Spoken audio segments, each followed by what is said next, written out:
नमस्कार दोस्तों, समाचार विश्लेषण पर आप सभी का स्वागत है। आप देख रहे हैं रतिकांत सुमन को। मैं आज आपको मोबाइल ऐप में जो गड़बड़ियां होती है उसके बारे में बताऊंगा, जो कि लोन ऐप से संबंधित है।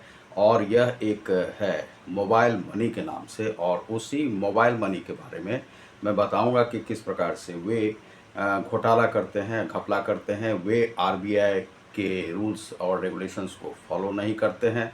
सरकार को धता बताकर वो भारत के भीतर में इस प्रकार से काम करते रहते हैं, जिसे आप देखते ही रह जाएंगे। आपकी आंखें बंद की बंद ही रह जाएंगी। आपका आंख बंद और डिब्बा गुल, इस प्रकार का खेल है उसका। तो सबसे पहले हम चलते हैं मोबाइल मनी को देखते हैं कि वह है क्या।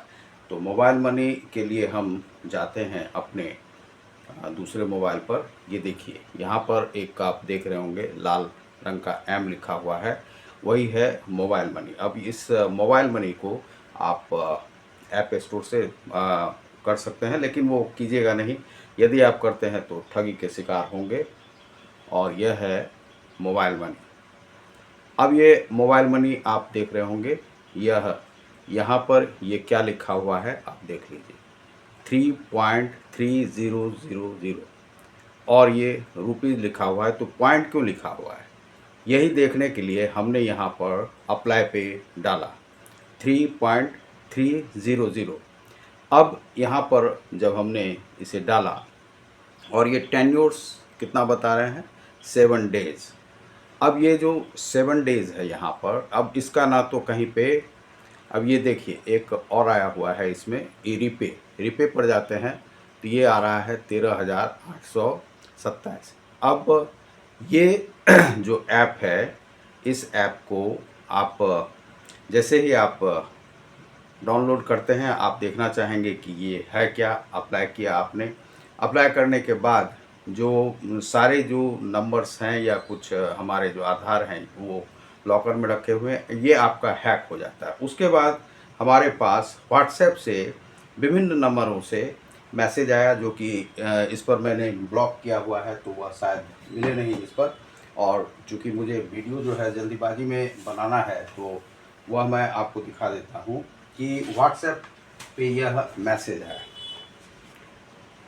तो व्हाट्सएप पे ये मैसेज क्या है, ये देखिए। ये इसमें है क्या कि इस नंबर से ये आया, इसका जो कोड है, जो विदेशी कोड है 94।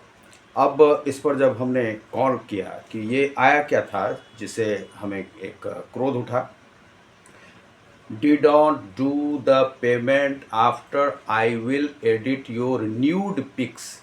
न्यूड पिक्स मतलब होता है जो नंगी आपकी जो तस्वीर है। And I will share all contacts, और वह आपके जितने भी कॉन्टैक्ट्स हैं उसमें आपके न्यूड पिक्चर्स को वायरल कर दिया जाएगा। फिर उसके बाद ये जो है विस्मयादि बोधक का चिन्ह लगा दिया गया, name mobile name mobile name mobile name ये। और उसके बाद जो ये दिए गए हैं, ये मोंटी सिन्हा, मयंक ज्वेलर्स, ये जहाँ जहाँ से ये होंगे, शिवेश चंद्र वर्मा, इस सब का जो कॉन्टैक्ट्स का वो उसके पास लिस्ट रहता है। पता नहीं कहाँ कहाँ से वो कलेक्ट करता है। और वो उसके पास हमने देखा कि आधार वगैरह भी ये था। तो ये जो डिडोंट डू द पेमेंट, यह एक हमने इसे धमकी के रूप में लिया। और धमकी के रूप में लेने के बाद हमने इस का नंबर जो है ट्रेस करना शुरू किया।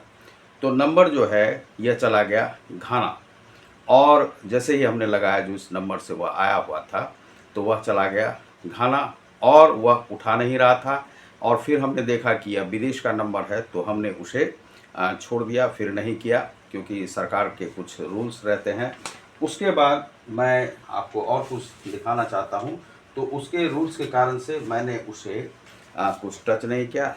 ये इस पे फिर ये आ रहा था मोबाइल मनी ऐप पे 9.900 रुपीज़।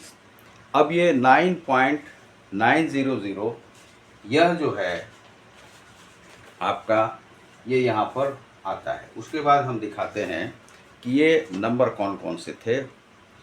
तो हमने फिर लीगल उसका जो है एक प्रोसेस किया। ये काफ़ी सारे नंबर थे हमारे पास, जिस नंबर से उसके कॉल आ रहे थे, और वे सभी कह रहे थे, यह 6 तारीख की बात है, 6 अगस्त की, और ये सभी हमसे मांग रहे थे कि आप जो है 3300 रिटर्न कीजिए, 3300 रिटर्न कीजिए। तो हमने कहा कि ये मांग किस चीज़ का रहा है। तो हम सर्च करना शुरू किए अपने एचडीएफसी बैंक पर। हमने देखा कि एक दो जगह पे वह 1980 वह 6 तारीख को ही भेजा है, और 6 को ही वह डिमांड कर रहा है 3300 रुपये। हमने कहा कि ये कौन सा रूल्स है, और यदि इसने भेज भी दिया है तो ये 3300 रुपये किस प्रकार से मांग रहे हैं, क्योंकि ये रूल्स है ही नहीं इस प्रकार से। और यदि वह एक सप्ताह का भी 3300 मांग रहा है 1980 का, तो भी वह आरबीआई को फॉलो नहीं कर रहा है। प्रोसेसिंग फ़ीस भी यह नहीं हो सकता है, क्योंकि 3% से ज़्यादा होना ही नहीं चाहिए मंथली। यदि आप 3% से ज़्यादा करते हैं, इसका अर्थ होता है कि सालाना हो जाता है 36%, और 3% का अर्थ होता है कि यदि आप साप्ताहिक ले रहे हैं तो आपका होना चाहिए 0.75%, और 0.75% और प्रोसेसिंग फ़ीस आप क्यों लेंगे, क्यों ले रहे हैं, आप कितना ले रहे हैं। तो यह जो है, यह रूल्स रेगुलेशन को फॉलो नहीं करते हैं। कुछ लोगों के द्वारा इस प्रकार के ऐप बना लिए गए हैं, और इसी प्रकार के ये चाइनीज़ ऐप भी होते हैं, विदेशी ऐप हैं जो कि भारत में सक्रिय हैं। तो भारत सरकार को चाहिए कि गूगल प्ले को इस प्रकार के ऐप को बैन करने के लिए कहना चाहिए। यदि वे नहीं कहते हैं तो भारत में इसी प्रकार की चीटिंग का खेल खेलते जाएगा लोग, और वह राहुल गांधी बोलते रहेंगे। तो राहुल गांधी भी यह नहीं है कि उनकी भी पार्टी दूध की धुली हुई है। उनकी भी पार्टी को जब कहा जाता था यह रोकिए वह रोकिए, तो रुकता नहीं था। तो इस प्रकार से यहाँ पर जो है एक साइबर क्राइम होता है। उसके बाद ये बहुत सारे नंबर हैं हमारे पास, जिसमें कि हमें कॉल आना शुरू हुआ। एक नंबर यह है 9676040470। यह अल्लाह मुद्दू लिल्ला, यह कोई है। ये सभी बहुत सारे मोहम्मडन्स हैं। और बाद में क्या हुआ कि जैसे ही हम लीगल वह लेने लगे, तो हमारे पास वह कॉल आया एक आदमी का कि सर ऐसा है कि आप हमें 1980 रुपये ही रिटर्न कर दीजिए। हमने कहा लिंक भेजो। तो उसने यह जो है, यह है मोबाइल मनी ऐप का, आप इस प्रकार का लोगो है उसका, और ये इंस्टॉल जीरो और कुछ इस प्रकार से नाव मनी, मोबाइल मनी जीरो करके लिखा हुआ है, देख रहे हैं आप। तो इस प्रकार से है। अब उसके बाद तो ये जो लिंक भेजा था, जो नंबर भेजा, वह है गौरव भादुरी का।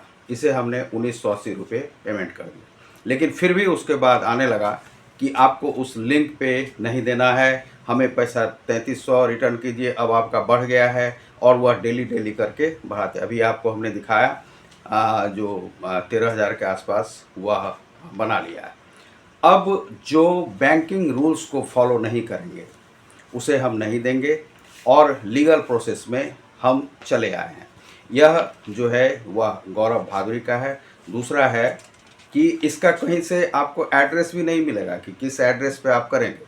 कुछ दिन पहले यह हम इसलिए करते हैं क्योंकि ऐप के लिए एक हम वह बनाए हुए हैं, वहाँ पर कोरा में लिखते हैं। तो कोरा में लोगों को जागृत करने के लिए कि कौन सा ऐप अच्छा है, कौन सा बुरा है, किस ऐप को आपको सर्च करना चाहिए, किसको नहीं करना चाहिए, क्या काम करना चाहिए, उसके लिए हम लिखने के लिए इसमें ढूंढते रहते हैं कि कौन सा ऐप इस प्रकार का है।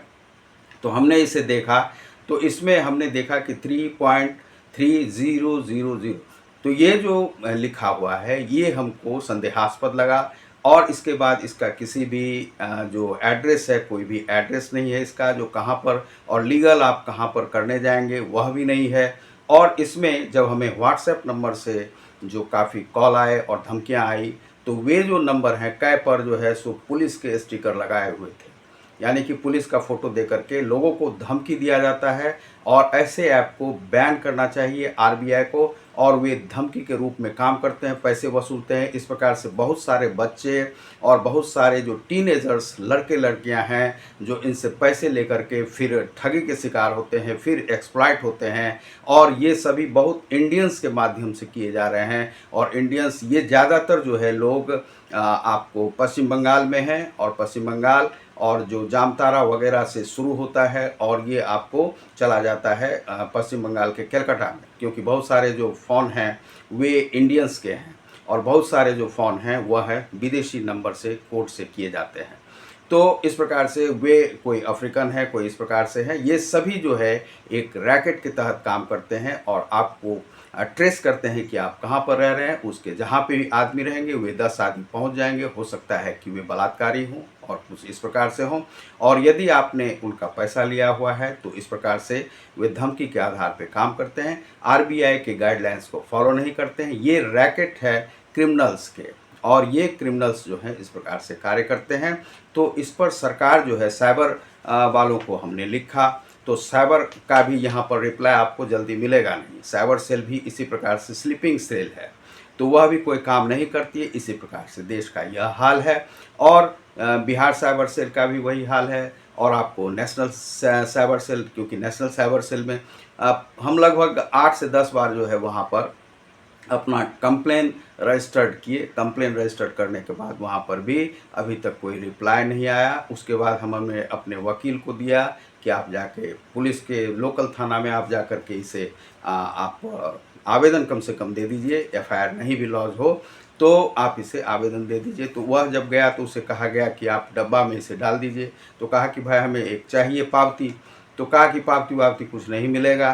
तो फिर वह भी नहीं डाला और उसके बाद वह अपनी लीगल कुछ कार्रवाई में लग गया, जो कि ऐसा नहीं होना चाहिए था। एक पावती हर व्यक्ति को देना चाहिए और आपको हर नागरिक का सुनना चाहिए। साइबर सेल को इसे कब भेजना चाहिए। जो भी फ़ोन नंबर है उस पर आपको जो है सो खोजबीन करनी चाहिए, क्योंकि इसी से क्राइम्स फैलते हैं, चाहे अभी नूह की घटना हो या जहाँ पर भी दंगा होता है। और चूँकि हम एक समाचार कर्मी हैं, समाचार बनाते रहते हैं, देश के हित में देते हैं, तो हमारे बहुत सारे विरोधी हैं। तो आपको समझने की ज़रूरत है, सरकार को भी समझने की ज़रूरत है कि इस प्रकार से आपका साइबर सेल काम नहीं करे और वह साइबर सेल जो है सो ढूंढे, आपको न्यूज़ मिले और उसके बाद आप जो लगे गलत है तो उसे आप पकड़ धक्कर करें। आपको यदि लगता है कि यह कानूनी रूप से सही नहीं है तो आप नहीं करें, आप सोते रहें। और सोते तो वैसे भी रहते हैं। पुलिस जो महकमा है उस प्रकार से काम करती नहीं है, जहाँ पे पैसे मिलते नहीं है जाते नहीं। अब जब ये जो नंबर्स वाले हैं वे अपने ऊपर में व्हाट्सएप पर पुलिस का जो लोगो लगा कर रखा हुआ है, कोई टोपी पहना हुआ है, कोई कुछ पहना हुआ है और वह दिखाया, तो हमने सोचा कि ये पुलिस वाले जो हैं तो वो पैसे के लिए डरा रहे हैं, ये सभी फेक है, समझे। और वो पुलिस वाले नहीं हैं कोई, इस प्रकार से आपको डराया जाता है। तो हम अवेयर भी आपको करते हैं कि यदि इस प्रकार से कोई भी मोबाइल ऐप या बैंकिंग ऐप या लोन ऐप आपको जो है इस प्रकार से धमकी देता है, आपके बच्चों को या कुछ, आरबीआई को लिखिए, सरकार को लिखिए, साइबर सेल में जाइए। यदि साइबर सेल नहीं भी सुनता है तब भी उसे कंप्लेन कीजिए। आप अपने लोकल थाने में जाइए, लोकल थाने में जा कर के कंप्लेन दीजिए। लोकल थाना भी यदि नहीं सुनता है तब भी आप अपना कंप्लेन ज़रूर रजिस्टर्ड करें। और इससे क्या होगा कि पता चलेगा कि कितने सारे लोग इसमें इन्वॉल्व हैं। यह यदि गूगल के माध्यम से हो रहा है तो सरकार को गूगल को भी सचेत करना चाहिए और गूगल को बताना चाहिए कि आपके प्ले स्टोर में इस प्रकार के हैं। और सभी ऐप का आप सर्वेक्षण क्यों नहीं करते, रिव्यू क्यों नहीं करते हैं। तो भारत सरकार को अपने हिसाब से, अपने लॉ के हिसाब से उन ऐप को यहाँ पर प्रविष्ट करना चाहिए। जो ऐप यहाँ पर प्रविष्ट के लायक नहीं है उसे आप भेज सकते हैं। गूगल आपका सुनेगा, जरूर सुनेगा। सुंदर पिचाई जी सुनेंगे, क्यों नहीं सुनेंगे। और सुंदर पिचाई जी यदि नहीं सुनते हैं तो उनके भारतीय होने का क्या फ़ायदा है। तो इस प्रकार से ज़रूर ही सुनेंगे, ऐसा कुछ नहीं है। वो भारत सरकार कंप्लेन नहीं करती है, साइबर सेल यहाँ का सोता रहता है, इसीलिए ना तो सुंदर पिचाई सुनेंगे, ना गूगल सुनेंगे, ना यूट्यूब सुनेगा।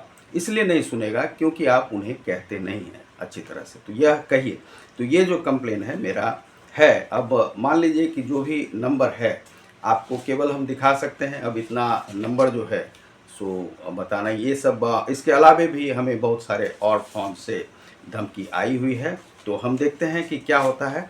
चूँकि प्रजातंत्र में हम जीते हैं, रूल्स को फॉलो करते हैं और यदि इस प्रकार से, चूँकि इसका एड्रेस नहीं है तो इसको कहाँ पे लेटर जाएगा, लेकिन हम इसका सारा चीज़ निकलवा रहे हैं। चूँकि हमारे जो डिजी लॉकर होता है उसमें हमारा पैन कार्ड वगैरह सब कागज़ तो रहता ही है, हर जगह पे कागज़ पहुँच ही जाता है। चूँकि यूट्यूबर हैं और बहुत सारे ऐप वगैरह से जुड़े हुए हैं, बहुत सोशल मीडिया से जुड़े हुए हैं, तो हर जगह पे पैन रहता है, वह खुला हुआ है। आपको आधार रहता है, खुला हुआ है। आपके बहुत सारे, एक बैंक है Insta loan app. Insta loan app जो है वह, उसे हम सर्च कर रहे थे, सर्च करते करते उसने एक पेपर दिया कि आप इस पर साइन कीजिए। हमने उसको साइन किया कि शायद हो सकता है कि यह लोन देगा, लेकिन वह जो है साइन लेकर के उसके बाद कहता है कि नहीं, हम आपको नहीं देंगे। तो ये उसने जो है सो 1 से 2 बार, चूँकि हम भी भूल जाते हैं कि यह कौन-सा ऐप था, नहीं था, लेकिन वह ऐप को सर्च करते हुए वह देखते हैं कि इसका प्रोसेस क्या है, काम क्या है, क्या करता है। तो वह जब हमने देखा, हमने कहा कि अच्छा, ये तो हमको प्रॉब्लम में डाल सकता है, चूँकि हमसे ये साइन करवा चुका है। यह है इंस्टा लोन ऐप, वह एक चाइनीज़ ऐप है और ये संचालित जो है अभी शायद गुजरात से हो रहा है, जहाँ तक हमको इसका लोकेशन ट्रेस किया गया है। और बहुत सारे लोकेशन पर यह काम करता है भारत के भीतर में। हो सकता है अच्छा भी हो या बुरा भी हो, उससे तो नहीं आया, यह मोबाइल मनी से आया है। और कई जो ऐप हैं इस प्रकार से लोन ऐप, उसने जो है कुछ लिंक भेज करके कई बार हमसे पैसे भी ठग लिए हैं, जिसके कि हम उतने लिस्ट तो रखे हुए हैं नहीं, अभी आपको याद भी नहीं उतना नाम।